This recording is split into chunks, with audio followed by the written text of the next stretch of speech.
We've seen protests over the summer where people were trying to burn down mosques and asylum centres. There was a difference between what we are doing here, prescribing this organisation as a violent terrorist organisation, and what those people did. Not just my government, but the government before, which had fundamentally undermined the right to protest. I think when people voted for a Labour government, they thought that they would strengthen those protections, knowing what was happening. They didn't expect it to undermine them further, and that's what this feels like it is. We've just come from a pro-Palestine Action protest, and Yvette Cooper has just confirmed that they are going to be a prescribed group. Is it right for the Labour Party to prescribe non-violent groups like Palestine Action?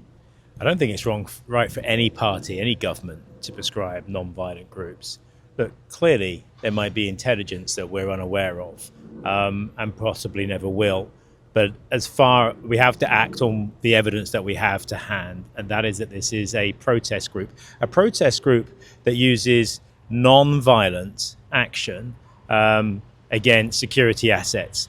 I understand there'll be a lot of people, a lot of the public thinking, well, this is wrong, they shouldn't do that. Fine, there is legislation already around that can deal with that. But what we're now saying is that these people are terrorists. Now, most people understand what a terrorist is. It's someone who will use violent action to hurt and to maim people and infrastructure and so on in a violent way that can cause the loss of life. That's one interpretation of it. There are others. But this is a civil disobedience group. And I guess the question now will arise is, what does that mean for organizations like Stop Oil, some of whom are already languishing in prison for simply protesting against something they passionately believe in? Look, we've seen violent protests. We've seen protests over the summer where people were trying to burn down mosques and asylum centres. These were violent acts against people that endangered people. There was a difference between what we are doing here, prescribing this organisation as a violent terrorist organisation, and what those people did, which was to attack people and property in racist violence. I think we need to be really clear here. We are on a route map towards a darker place. One of the responsibilities of all governments is to protect us from external threats, but also to protect our democracy. And I think there are a lot of people looking around at what's happening in the US, what's happening around the world with Donald Trump and other far-right authoritarian figures, and they'll be asking themselves the question, why is a Labour government doing this? You know, we could have a reform government. These are admirers of MAGA and Donald Trump in office in 3 or 4 years' time. They're 9% ahead in the polls. It feels like, to me and many other people, that we are laying down a red carpet for an authoritarian regime to take this even further. We shouldn't confuse between dissent and the right to protest and terror. And this, I think, crosses that boundary. It blurs the boundary. And I think it's wrong.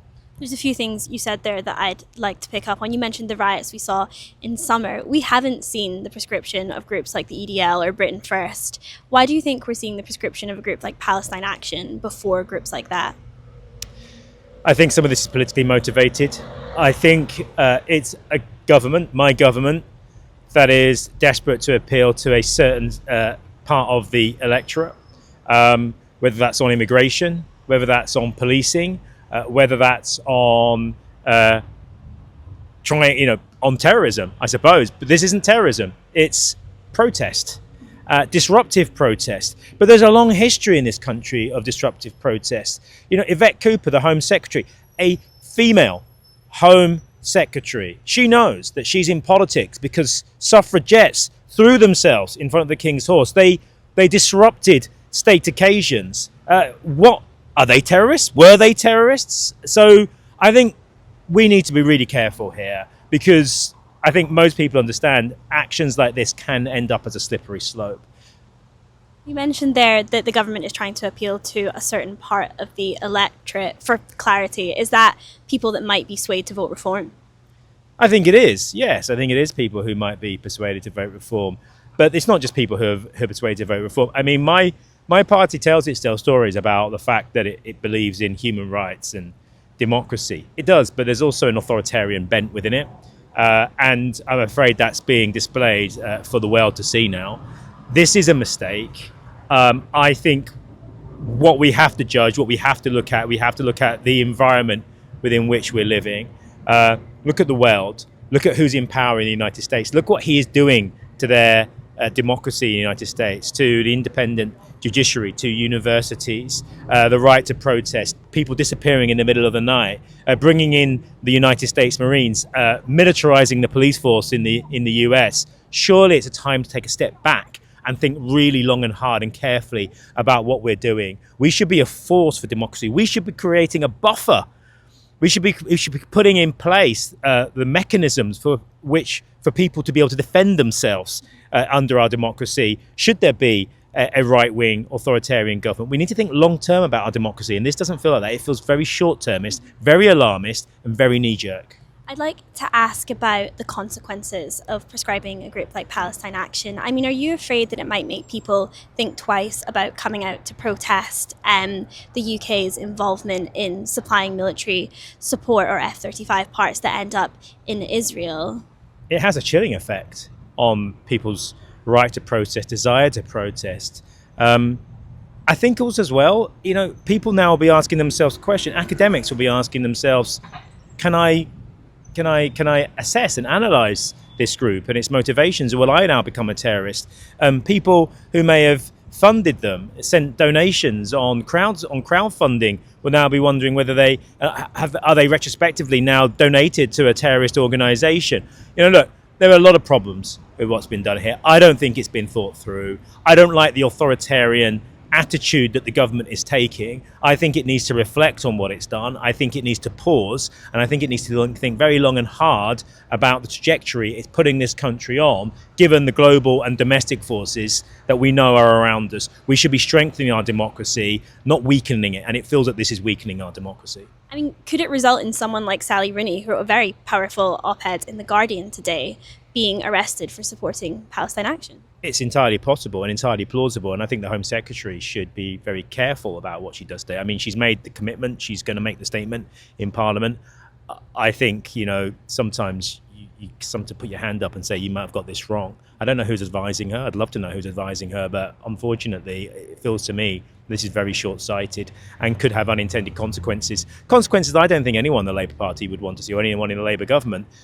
We should cherish and protect the right to protest, but this is in a long line of actions by not just my government, but the government before, which has fundamentally undermined the right to protest. It's been weakened.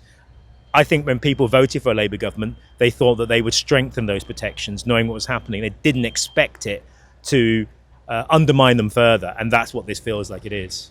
My final question is about Iran. We saw Trump float regime change in Iran. Should the UK support US military action there?